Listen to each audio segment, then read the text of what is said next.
Este é o SupraCast, seu podcast de cardiologia do interior de São Paulo para o mundo. Fala pessoal, tudo bem? Beleza? Hoje eu estou aqui num episódio mais que especial com os meus amigos Danilo. Fala pessoal, boa noite. E Almir. E aí galera, beleza? Agradecer aí os ouvintes do México, agora o SupraCast também atingiu o México, hein galera? Opa, aí sim, hein? Show de bola, hein? Estamos internacional, hein? No nosso episódio de hoje, a gente vai falar sobre um tema muito especial com um convidado de peso, hein, Almir? Nossa, com certeza, né? Inaugurando aí os nossos convidados, né? Uma pessoa que a gente escolheu a dedo aí pra ser o primeiro convidado do SupraCast. Uma honra aí pra gente aí. Conta aí, Rafa. Pois é, hoje a gente tá aqui com o Dr. Henrique Turim Moreira, doutor pela Faculdade de Medicina de Ribeirão Preto, da USP, especialista em clínica médica, cardiologia e ecocardiografia pelo Hospital das Clínicas de Ribeirão Preto, fellow em imagem cardiovascular pela Johns Hopkins e o médico assistente responsável pelo ambulatório de cardiomiopatia chagásica aqui do nosso serviço. E não só de cardiopatia chagásica, né? Ele tá no ambulatório da miocardiopatia isquêmica, tá também no ambulatório de valvopatia, quer dizer, ele tá em todo lugar, né? Com certeza. Boa noite, Turim. Boa noite, pessoal. Muito obrigado pelo convite. Boa noite, Rafael, Almir, Danilo. Para mim é uma grande honra e um enorme prazer participar aqui do SupraCast. Gostaria de dar os parabéns para vocês aqui, inclusive pela escolha do tema, né? Doença de Chagas é uma doença que ela é reconhecidamente como negligenciada, né? Uma das doenças tropicais mundialmente negligenciadas, né? Mas que tem uma elevada prevalência na nossa população e que costuma ser deixada de lado na cardiologia, né? E tá aqui justo num dos primeiros episódios do SupraCast, o que mostra, com certeza, aí, o comprometimento de vocês com conteúdo de grande qualidade. Parabéns, pessoal. Um grande prazer estar aqui com vocês. Valeu, Turim. Seja bem-vindo aí. Valeu. Pô, e eu vim aqui só para aprender hoje, viu? Não vou falar nada hoje... não, só quero ouvir o Turim falando. Hoje a gente tá muito bem servido. Então, falando um pouquinho da doença de Chagas, né? Uma doença causada infectocontagiosa, causada pelo protozoário Trypanosoma cruzi, descoberta pelo brasileiro Carlos Chagas em 1909. E como o Turim falou, faz parte dessa lista da OMS, uma das doenças transmissíveis negligenciadas, né? E tem um impacto muito importante na nossa prática clínica, né? Na prática clínica do cardiologista, principalmente do cardiologista brasileiro. Almir, fala um pouquinho sobre o panorama da doença de Chagas nos dias atuais, no nosso país, no mundo. A doença de Chagas é uma doença que tem um impacto enorme, né? Tanto no Brasil como em diversos outros países, né? E tem alguns dados extremamente interessantes, né? Globalmente, né, a doença de Chagas estima-se, né, que o custo dela seja de 627 milhões, né, em custos de saúde de dólares, tá, por ano. E esse custo não é só nos países subdesenvolvidos. Muitos desses pacientes estão em países desenvolvidos e, enfim, paciente que vai precisar de marca-passo, de CDI, de inúmeras medicações, reinternações, eventualmente até transplante, né? E outro dado alarmante, né, que essa doença tem, o tamanho impacto, né? Essa questão de ela ser subdiagnosticada, né? Cerca de 70% a 90% das pessoas que têm o diagnóstico de Chagas não sabem do seu diagnóstico. E dessas pessoas, né, todas aí que estão circulando com o parasita, apenas 1% recebe o tratamento etiológico da doença, né? Impactando muito, né, no manejo desses pacientes. E além disso, né, pessoal, é importante falar que apesar de a gente estar falando num cenário global, a doença de Chagas ela está intimamente ligada aqui ao nosso continente, né, da América do Sul, estendendo-se ali até a América Latina, principalmente até o México, né? E os países que a gente vê que tem mais acometimento da doença de Chagas, em primeiro lugar a Argentina, e em segundo lugar o Brasil. Então por isso, né, de estar trazendo esse episódio de tamanha importância na nossa prática clínica. Agora, uma coisa que é interessante é o fato de que a doença de Chagas vem cada vez reduzindo o número de casos, né? A gente tem um controle vetorial que tem se estabelecido e por conta disso esses casos vêm se reduzindo, né? Se a gente pegar, né, os dados lá de 1985, por exemplo, o número de casos novos por ano era de 700 mil. Se pegar dados de 2010, já era de 29 mil. Então já surge a primeira dúvida, eu vou provocar o Turim aqui. E aí, Turim, a doença de Chagas vai acabar ou não? Olha, Almir, seria bom se isso fosse verdade, né? Mas, infelizmente, não é esse o nosso panorama. É preciso ressaltar aqui que no ano de 2006, a Organização Mundial da Saúde reconheceu o Brasil como livre da transmissão da doença de Chagas pelo seu principal vetor, o Triatoma infestans, que é aquele barbeiro de hábitos domiciliares e peridomiciliares, né? Atualmente também a gente tem um bom controle, né? Um controle muito eficaz da transmissão por meio de triagens em banco de sangue, né? Da transmissão via transfusão de sangue. Mas a doença de Chagas, ela também pode ser transmitida, né?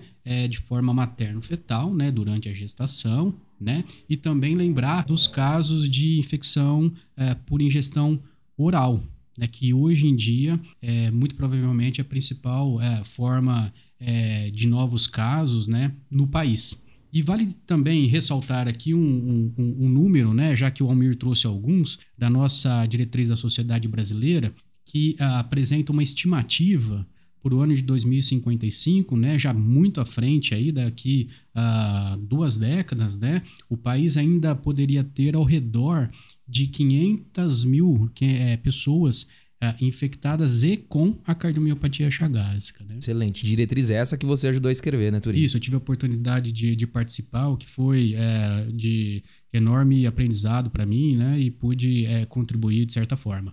Bom, e como você ressaltou bem aí, Turim, das formas de transmissão, né? Só relembrar para o ouvinte que tá de casa aí, a gente tem a forma clássica, né? Que foi descrita pelo Carlos Chagas, que é a vetorial, através do barbeiro, né? Do Triatoma infestans. A gente tem a contaminação oral, através de ingestão de alimentos ou bebidas contaminadas. A via materna, né? Via transplacentária.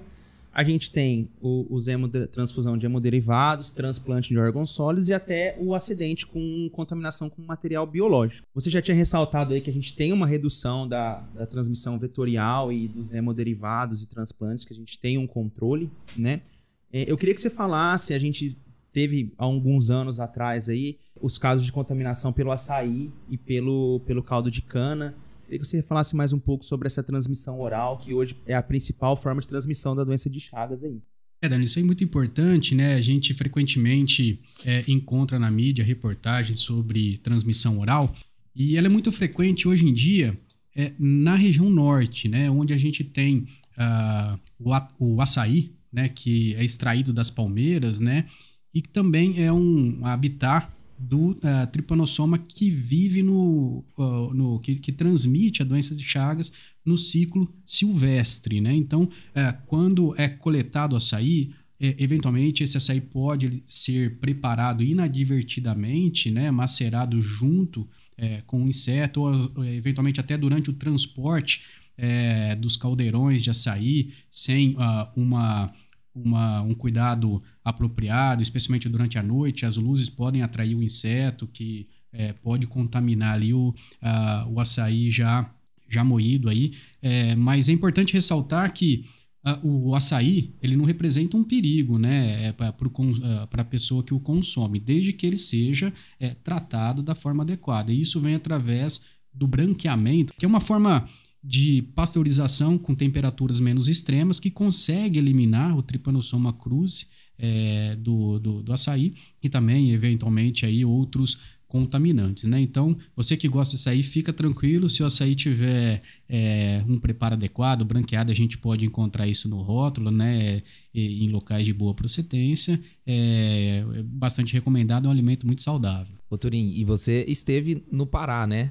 Onde é uma região endêmica lá. Você provou açaí de lá? Olha, Almir, cheguei a provar sim, viu? É bem diferente, né? O que a gente consome ali no açaí que é vendido ali na rua, né? Eles normalmente, em alguns locais, eles disponibilizam o açaí num saquinho plástico, com canudinho, com pouco açúcar, né? Um sabor bem diferente. Tive essa oportunidade de trabalhar no município de Breves, esporadicamente, né? Durante 3 semanas, onde também tive uma capacitação muito boa pela Secretaria de Estado da Saúde do Estado do Pará, em 2010, sobre doença de Chagas aguda, que foi de grande valia. E o caldo de cana? Olha, o caldo de cana também é sempre lembrado, né? Mas ele vem de um caso isolado, né? Eu não tenho conhecimento de outros casos, né? Mas o que ficou mais famoso foi o consumo de caldo de cana no estado de Santa Catarina, à beira de uma rodovia que tinha é um morro próximo com uma pequena área de mata, né? Onde a vigilância epidemiológica encontrou um triatoma, né? Na verdade, um triatomínio, né? Infectado pelo T. cruz e presumiu-se, né, que essa fosse aí a fonte da infecção. Mas o que a gente mais vê realmente, né, de relatos de casos agudos por transmissão oral, eles ocorrem na região norte, né, e a maioria deles relacionados a consumo de açaí. Excelente. Pegando esse gancho aí que você falou da forma oral, não tem como a gente falar, né, de forma oral e não falar do quadro clínico da forma aguda do Chagas, né? Justamente ela está intimamente ligada, né, a essa ingestão oral, que é onde tem uma grande quantidade de parasita ali sendo ingerido. Então, basicamente, né, a doença de Chagas, ela tem a forma aguda e a forma crônica, né, que ainda vai ser dividida ali em determinada e determinada. Na fase aguda, né, da doença de Chagas, que a gente vê muito pouco aqui na nossa região, né? Eu nunca tive a oportunidade de presenciar um caso, né? Mas é importante o ouvinte saber que é um quadro que muitas vezes é inespecífico, o paciente vai ter febre, mialgia, hepatosplenomegalia, né, prostração. Ele pode ter um sinal clássico, né, que é o chagoma, né, ou o sinal de Romanha, né, que é um edema ali periocular, né? E pode cursar também com miocardite e meningoencefalite, né? Essas são as formas de apresentação aguda. E na fase crônica nós temos a forma indeterminada, correto? E a forma determinada. Falando um pouquinho da forma indeterminada, né? Ela já entra de uma forma um pouco polêmica, né? Ela foi descrita há muito tempo atrás, né? E em sua descrição é a ausência, né, de manifestações com um exame sorológico positivo. Na época, o que nós tínhamos, né, de arsenal diagnóstico era basicamente raio-x de tórax, exame clínico e os exames baritados. E a gente sabe hoje, né, que a gente pode se deparar com cenários em que o paciente já tem ali, por exemplo, uma alteração de mobilidade no ecocardiograma, em exames mais sensíveis, na ressonância a gente pode detectar alguma coisa, mas esses exames clássicos, né, que foi descrito, a forma indeterminada, que é o raio-x de tórax e eletro, estão normais. E aí, eu queria que você falasse um pouquinho dessa classificação e como que a gente segue esses pacientes. Olha, Almir, a denominação forma indeterminada, né, ela remonta aos relatos iniciais de Carlos Chagas, né, descrevendo aquela fase da doença oligosintomática, né, e realmente essa definição que atualmente nós usamos, ela tem aproximadamente 4 décadas, né, vem de, se falha a memória, em 1984, no primeiro Encontro Nacional de Doença de Chagas em Araxá, em que se definiu, né, que os indivíduos assintomáticos do ponto de vista cardiovascular e digestivo, com radiografia de tórax, eletrocardiograma e exames radiológicos do trato digestivo normais, ele estaria nessa forma, né, determinada, denominada como indeterminada, e que até hoje é reconhecida pelo seu bom prognóstico, né? Então, apesar de exames mais avançados, vamos dizer assim, detectarem, como o Almir muito bem colocou aqui, alterações subclínicas, né? Aquele indivíduo que preenche os critérios para a forma indeterminada, ele realmente tem um excelente prognóstico. Show de bola. E por último, né, a forma crônica, né? A gente vai focar na forma cardíaca aqui, né? Mas também temos as formas digestivas, né? E as formas mistas, em que acomete também o trato digestivo, mas também o coração. Mas vamos deixar isso para mais para frente.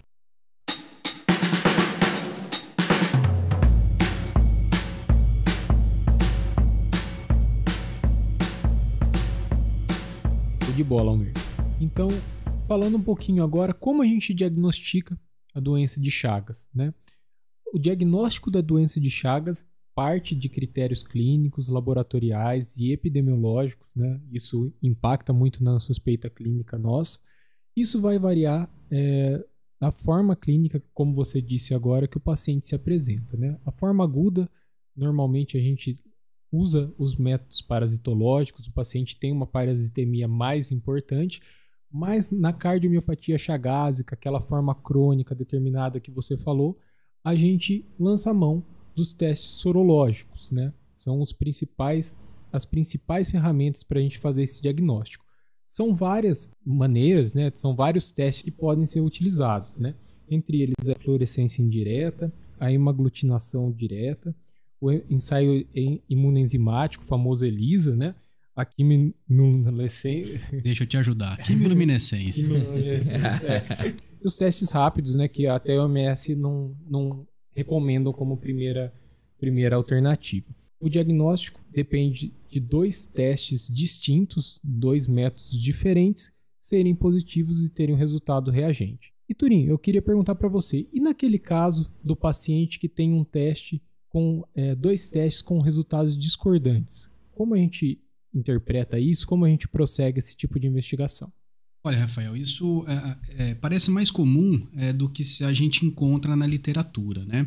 É importante também complementar que desses testes que você colocou, o ELISA é o que apresenta a maior sensibilidade, né? A quimiluminescência é uma sensibilidade até um pouquinho maior, por isso é o teste de escolha para triagem e muito usado em bancos de sangue, né? Então a gente parte de um teste ELISA ou quimiluminescência, né? E quando ele se mostra positivo, a gente parte para o segundo, hemaglutinação, o RIF, ou eventualmente até o teste rápido, que isoladamente não é o primeiro teste a se fazer, mas que é um teste muito bom também.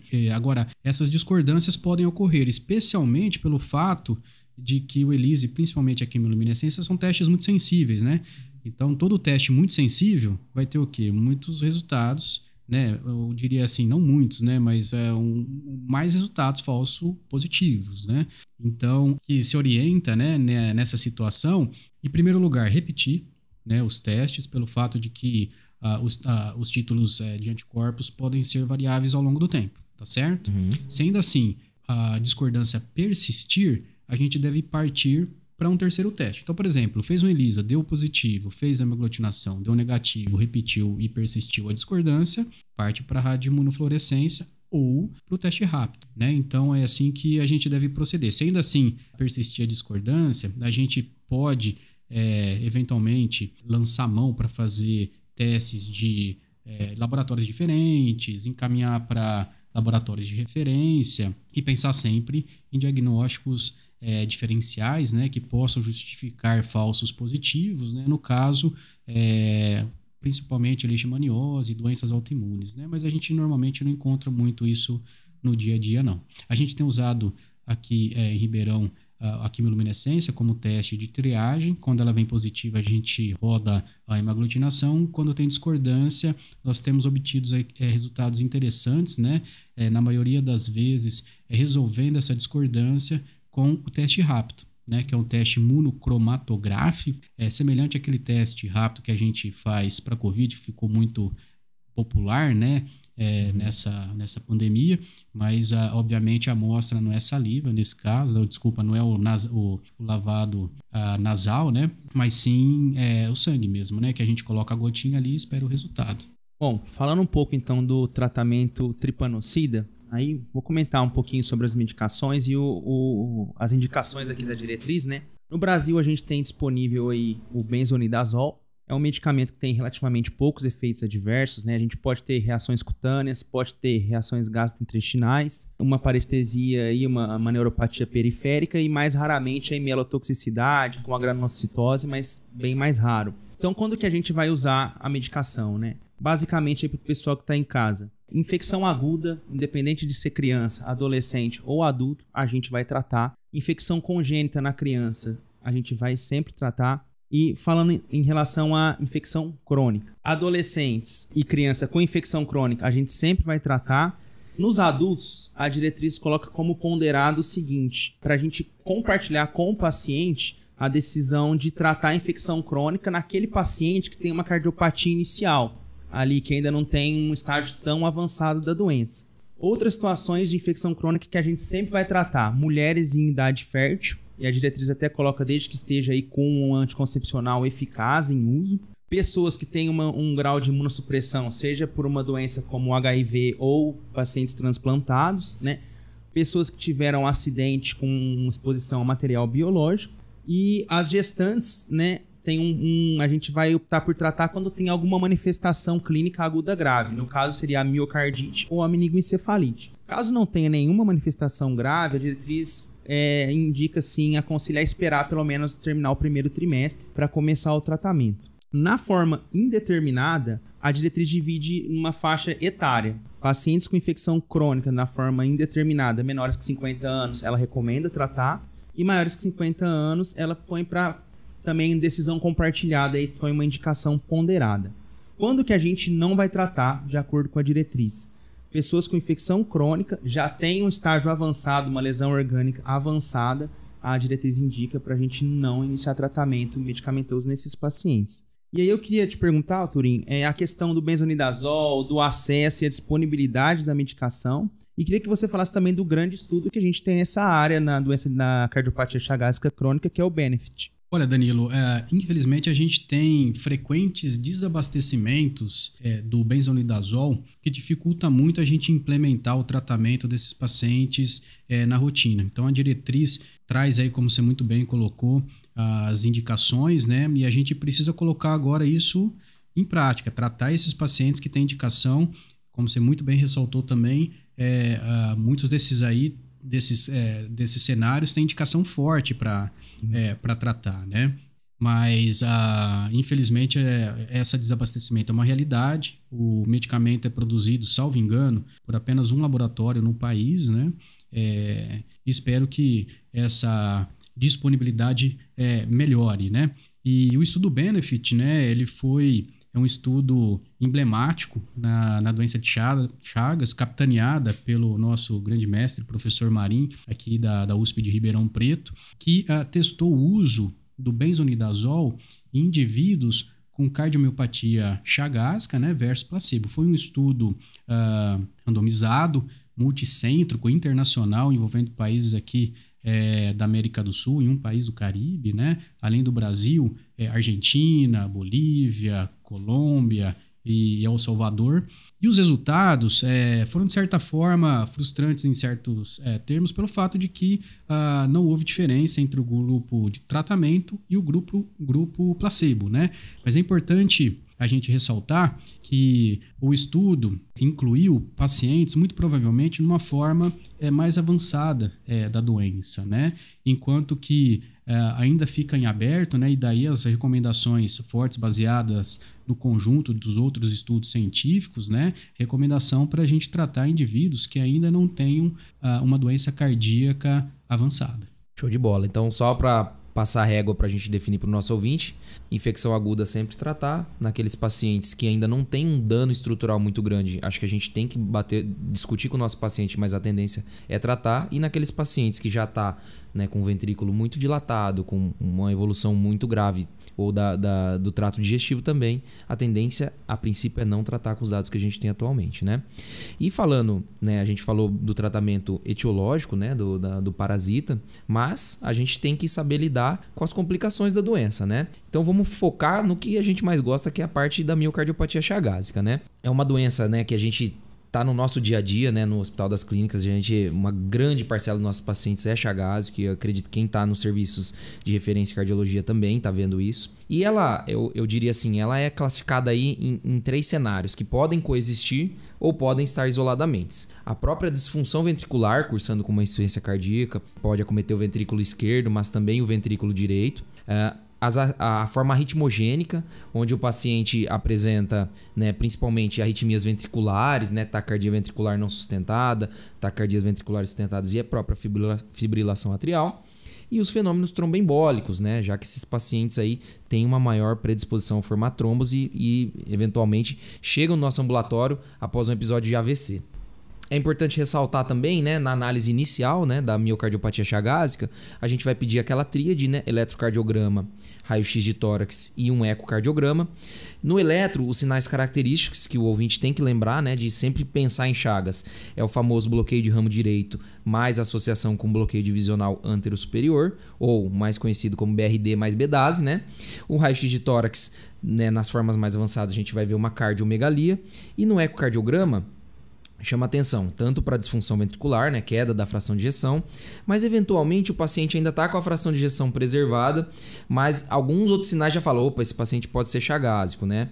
Então, alterações de mobilidade segmentar, como alteração, né, da contração da parede inferior, na parede lateral, chamada de posterior antigamente, e também o aneurisma de ponta, né? E muitas vezes fica difícil discernir, né, se é uma alteração da doença de Chagas ou se esse paciente pode coexistir junto uma miocardiopatia isquêmica, né? Porque pega regiões ali que são de território coronariano. E aí eu passo a bucha aí pro Turim, né? A gente pesquisa coronariopatia, pesquisa isquemia nesses pacientes, o que a gente pode encontrar aí? Exatamente, Almir, é o que você muito bem colocou, né? A doença de Chagas, em muitos aspectos, ela pode mimetizar a doença arterial coronariana, suas consequências, né? Tanto com relação a manifestações clínicas, eletrocardiográficas, ecocardiográficas e até de ressonância magnética cardíaca, né? Então, assim, a gente deve pensar na doença arterial coronariana como um diagnóstico diferencial, né? O grande debate, entretanto, é como a gente deve fazer essa diferenciação, dado que esses exames, como eu coloquei para vocês, podem mostrar alterações semelhantes, né? Manifestações entre a doença arterial coronariana e a doença de Chagas, né? Um ponto aqui que é importante trazer outra vez de curiosidade, né? Que uma das hipóteses para essas alterações de segmentares de mobilidade no paciente chagásico, acometendo mais os segmentos inferolateral basal e médio, os segmentos inferior basal e médio e o ápice, né? É pelo fato de que essas áreas, principalmente a inferolateral e o ápice, são de irrigação terminal, mais vulneráveis, portanto, à isquemia microvascular, né? Que faz parte da fisiopatologia da doença de Chagas, né? Essa informação é massa, hein? Pois é, e quando a gente eventualmente, por exemplo, opta por investigar com métodos nucleares, né? Eventualmente as alterações de perfusão, elas podem ser decorrentes tanto de doença de Chagas quanto da doença arterial coronariana. O que a gente tem feito muito hoje no HC é estratificar esses pacientes com a angiotomografia de coronário, né? E a gente tem encontrado resultados interessantes. Nós estamos levantando esses dados em breve. Nós vamos ter aí, eu espero, já a publicação dos resultados. Grande parte desses pacientes tem score de cálcio zero, inclusive, né? E coronários normais, né? Demonstrando que realmente é uma doença que pode mimetizar muita doença arterial coronariana, né? E que talvez essa investigação possa ser mais direcionada para o lado anatômico, né? O Supracast aí dando já spoiler de trabalho que vai ser publicado, hein? Saindo do forno aí. Show de bola.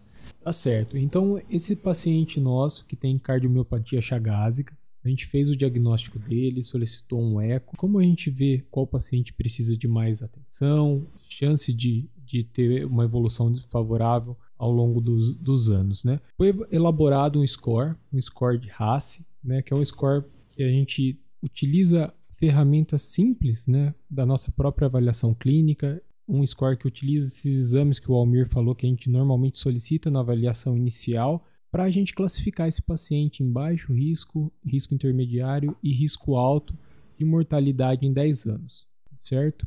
Gostaria de perguntar para o Turim, qual o impacto disso no nosso dia a dia? Como a gente, classificando o paciente em alto risco, quais os cuidados que a gente tem com esse paciente ao longo do segmento?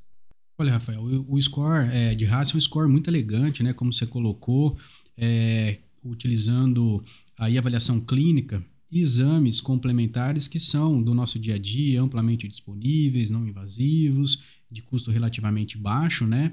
É muito poderoso na estratificação, que tem uma validação externa, né? Já no estudo original e depois foi posteriormente validado em outras coortes, né?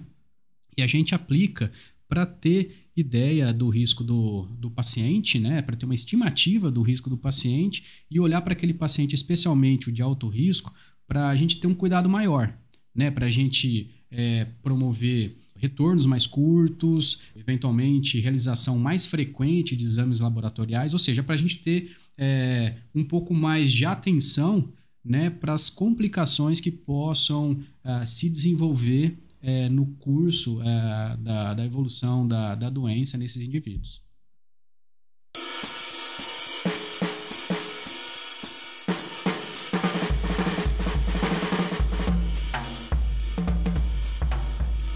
Bom, falando um pouco agora dos sintomas, né, das formas de apresentação clínica como o Almir já tinha ressaltado aí, o paciente pode ter sintomas de insuficiência cardíaca, arritmias e fenômenos tromboembólicos, e às vezes eles podem coexistir.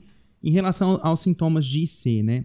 Na classificação da fração de ejeção, a gente tem uma discreta mudança aí nos parâmetros, né? A diretriz coloca como uma fração de ejeção preservada maior ou igual a 55%, né? De 41 a 54 levemente reduzida e abaixo de 40 fração de ejeção reduzida.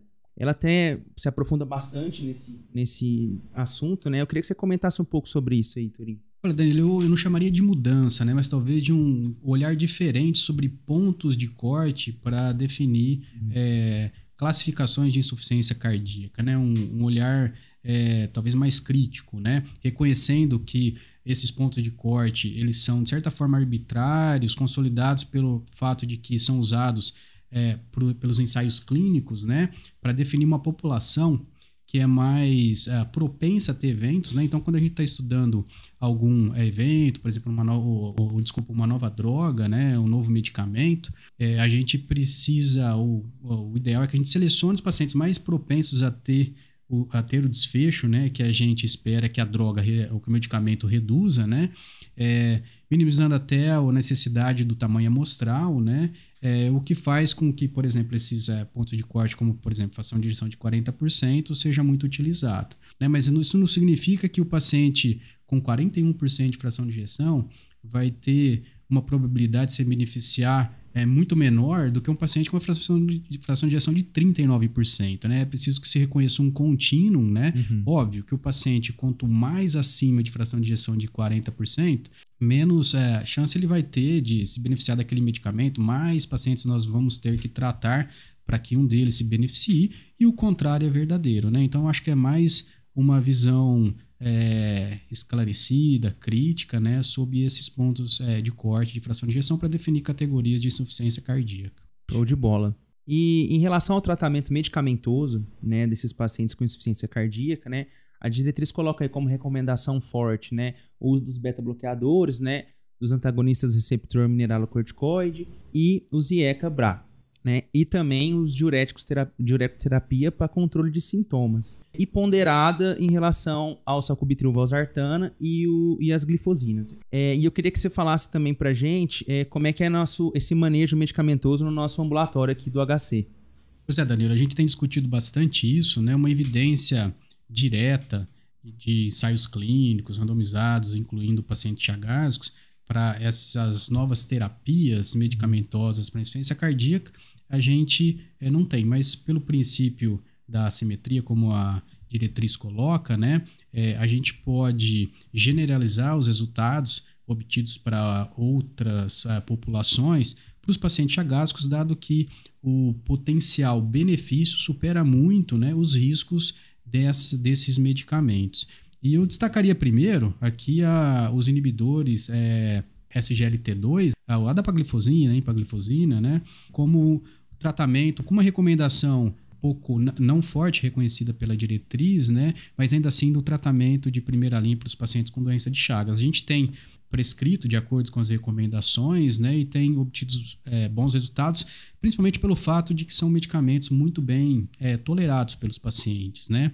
Já a associação do sacubitril/valsartana, né, o Entresto, ele ganha na diretriz um papel, vamos dizer assim, de segunda linha, né, especialmente para aqueles pacientes sintomáticos, né, isso é importante colocar, com fração de ejeção reduzida, menor que 35%. E a grande dificuldade que a gente encontra no paciente chagásico não é iniciar o Entresto, usar o Entresto propriamente, né, mas sim atingir as doses alvo do Entresto que foram demonstradas, né, ou utilizadas no Paradigm, né? Então, quando a gente vai observar o estudo que mostrou o benefício do Entresto, a dose média do uso do medicamento é próxima de 400, né, uma dose bastante alta.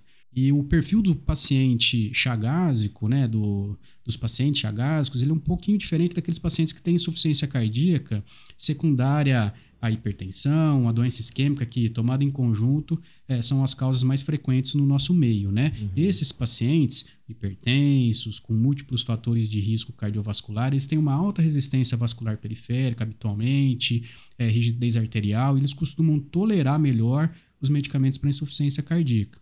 Já os pacientes com doença de Chagas têm uma menor prevalência desses fatores de risco, embora isso tenha aumentado, né, mais recentemente. É muito frequente a gente encontrar níveis pressóricos normais, quando não, níveis pressóricos até relativamente mais baixos, né? Então, a gente inicia, mas é muito difícil, a gente... vou dizer muito difícil assim, não é tão fácil a gente chegar nessas doses-alvo, né? É um desafio, mas a gente tenta, né? E eu acho que o paciente pode ter benefício quando realmente a terapia tradicional não está trazendo o benefício esperado. Agora, a gente tem um estudo em andamento, né? Parachute, que está avaliando justamente isso, né? O benefício do entresto nos pacientes chagásicos. Quem sabe, em breve, a gente não tem aí um super-herói, como a gente diz, né? que realmente que faça parte aí do Quarteto Fantástico, mas que também defenda aí os nossos pacientes com doença de Chagas. Show de bola. Esse é esse cenário, né, do paciente chagásico, né? Muitas vezes aquele chagásico chega no pronto-socorro, né, com a PA lá 8/6, de boa, né? Foi só ali, sei lá, por uma dor de cabeça e todo mundo fica pirado, né? Achando que o paciente está chocado, alguma coisa do tipo. É muito comum encontrar esses pacientes com pressões mais baixas do que o normal, né? Isso, Almir, e muito provavelmente isso é decorrente do acometimento do ventrículo direito pela doença de Chagas, né? Então, os pacientes têm uma insuficiência cardíaca com predomínio de congestão sistêmica, uma insuficiência cardíaca predominantemente direita, sem muita congestão pulmonar, né? O que faz o que explica esse perfil, né? Excelente. Bom, falamos bastante da disfunção ventricular, né? E sobre as suas particularidades. Vamos agora para o segundo cenário, né, na miocardiopatia chagásica, que é a cardiomiopatia arritmogênica do Chagas, né? É muito comum, né, nesses pacientes a gente encontrar arritmias ventriculares, né? Desde extrasístoles, taquicardias ventriculares não sustentadas, tanto que o Holter faz parte da avaliação desses pacientes também, além dos outros exames que a gente já citou, e eventualmente taquicardias ventriculares sustentadas, até mesmo tempestade elétrica, né, Turim? E o manejo desses pacientes, né? Como é que a gente faz aí no ambulatório de Chagas?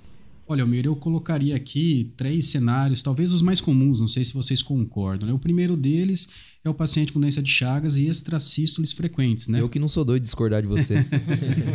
Mas a gente vê muito no dia a dia, né? Uma alta densidade de extrasístoles ventriculares, TVNS, taquicardia ventricular não sustentada, e pacientes com taquicardia ventricular sustentada, síncope, etc. Né? O paciente com extrasístole ventricular frequente, né, o tratamento vai depender muito da densidade. Os estudos mostram que o ponto de corte para predizer uma cardiomiopatia relacionada ao desincronismo promovido, né, pelas extrasístoles frequentes, ocorre aí quando essas extrasístoles estão numa densidade de 16%, principalmente 20%, né, dos batimentos em 24 horas. Nesse cenário, a gente costuma usar a amiodarona.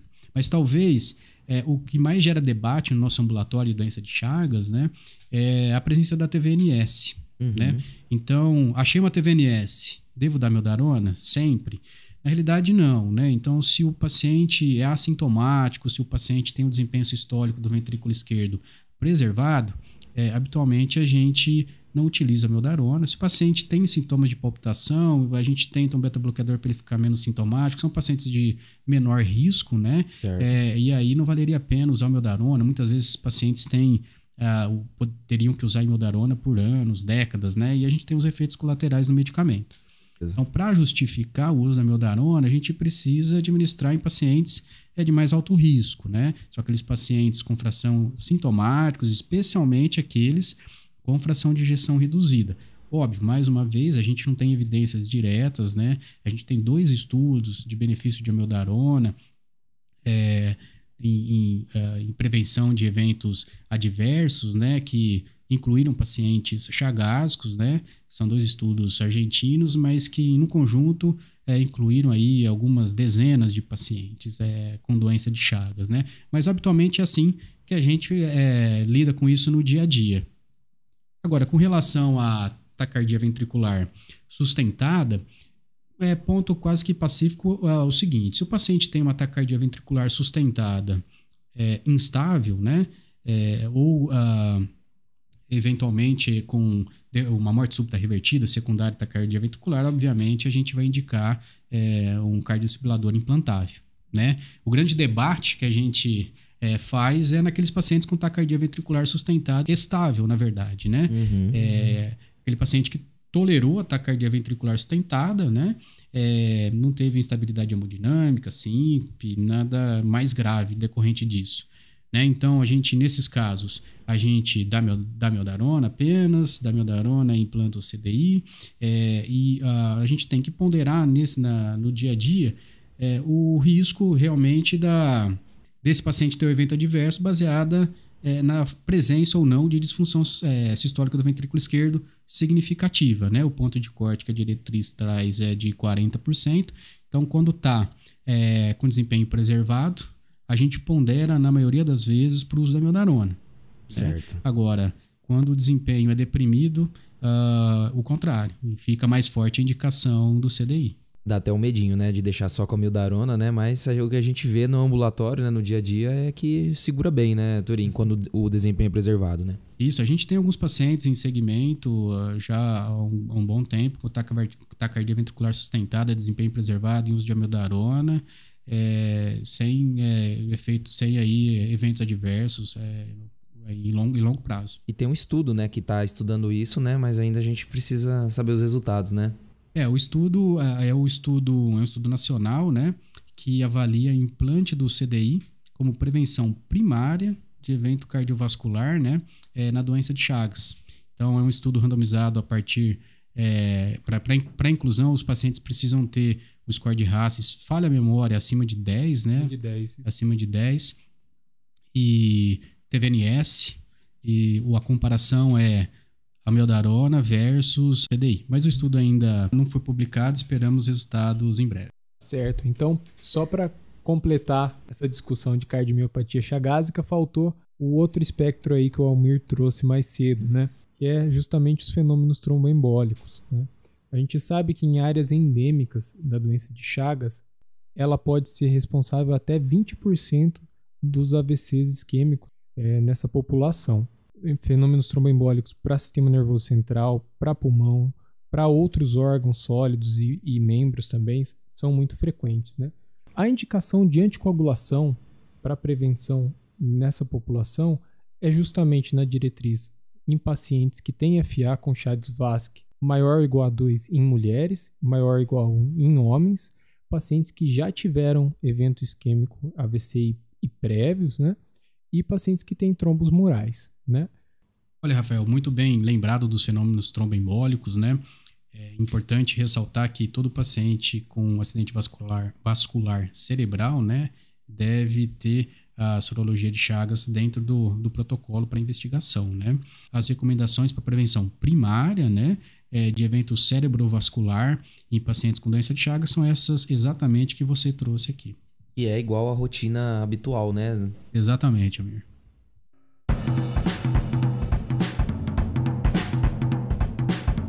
Cara, que sensacional esse episódio de hoje, hein? E aí, bora pro bate-bola aí, então? Bora lá. Vamos lá. Danilo, transmissão da doença de Chagas. Então, vamos lá, pessoal. Transmissão clássica pela via vetorial, né? Pelo barbeiro. Transmissão por contaminação oral, via transplacentária, contaminação com hemoderivados ou transplante de órgãos sólidos e acidente com exposição a material biológico contaminado. Almir, formas de apresentação das doenças de Chagas. Nós temos primeiro duas fases, a fase aguda e a fase crônica. Dentro da fase crônica, nós temos a forma indeterminada, que é aquela em que ainda não teve alterações de eletro, raio-x e exame clínico. E a gente tem a forma crônica, né, da cardiomiopatia chagásica, com alterações nesses exames e em todos os outros. Turim, diagnóstico da doença de Chagas. 2 testes sorológicos na fase crônica, né, positivos por métodos distintos. Perfeito. Danilo, e quando a gente tenta matar o parasita? Vamos lá, pessoal. Infecção aguda a gente vai tratar independente da faixa etária. Infecção congênita também. Criança e adolescente com infecção crônica também. Quando que a gente vai ponderar? Adulto com infecção crônica e manifestação inicial da doença de Chagas. E quando a gente não vai tratar? Infecção crônica já com comprometimento cardíaco ou digestivo avançado. Quando a gente vai tratar também? Paciente imunossuprimido com reativação crônica da doença e paciente que teve acidente com material biológico contaminado. Vamos pensar mais no tratamento de Chagas, né? Tá faltando isso aí na nossa realidade. Isso aí. Com certeza. Turim, tratamento da ICFR no Chagas. Principalmente o tratamento clássico envolvendo inibidores de ECA ou bloqueadores de receptores de angiotensina, beta-bloqueador, antagonistas mineralocorticoides e diuréticos de alça. Tá? Lembrar também das possibilidades em casos específicos, né? Especialmente dos inibidores de SGLT2 e em casos ainda mais particulares da associação sacubitril-valsartana, né? Lembrando também de individualizar e ficar atento aí nos potenciais efeitos colaterais desses medicamentos. E aguardamos o parachute. Isso aí. Na torcida. Almir, indicação de CDI no Chagas. Sem inventar moda, pessoal. Indicação de CDI é naqueles pacientes que teve uma taquicardia ventricular instável ou reanimados de morte súbita, e naqueles com taquicardia ventricular sustentada que tem disfunção ventricular, a tendência é a gente for CDI. Naqueles com a fração de ejeção preservada, talvez só mildarona, e a gente vai acompanhando esse paciente ambulatorialmente. Perfeito. E a anticoagulação no Chagas, para fechar, Turim? Assim como na prevenção primária de evento cerebrovascular para outros pacientes que não têm a doença. Perfeito, galera. Eu acho que esse episódio foi muito legal. Foi um episódio que deu para a gente abordar diferentes aspectos aí dessa doença tão complexa, tão importante na nossa vida. Queria agradecer. É uma honra para a gente ter você aqui com a gente, Turim. Eu que agradeço, pessoal. Para mim foi muito legal participar aqui desse bate-papo, essa troca de ideias. Muito obrigado, Rafael, Almir, Danilo e toda a equipe do SupraCast. Ô, Turim, pegando as palavras do Rafa, queria agradecer também. É uma honra ter uma pessoa que ajudou a escrever a diretriz, ensinando tantos aspectos importantes. Também lembrar, né, já falamos aqui, mas do professor Marim também, que tá da nossa instituição, que também encabeçou essa diretriz. Então é uma honra mostrar que a cardiologia do interior de São Paulo está presente aí, né, na vanguarda da cardiologia do Brasil, né? Isso aí. E, cara, aprendi bastante hoje. Acho que foi um papo enriquecedor. E realmente agradecer, Turim, é uma referência aí pra gente. A gente tá muito feliz de estar te recebendo aqui. E espero que você venha mais vezes aqui, que a gente possa discutir outros temas aí. Portas estão abertas. E o Danilo tá puxando um pouco o saco porque ele é residente, né, doutor? Falar que é marmelada. Mas tá indo muito bem. Fazer um de angiotomo em ressonância, talvez. Já fica o convite. É isso aí, galera. Valeu, um abraço. Valeu, um abraço a todos. Um abraço. Tchau, tchau.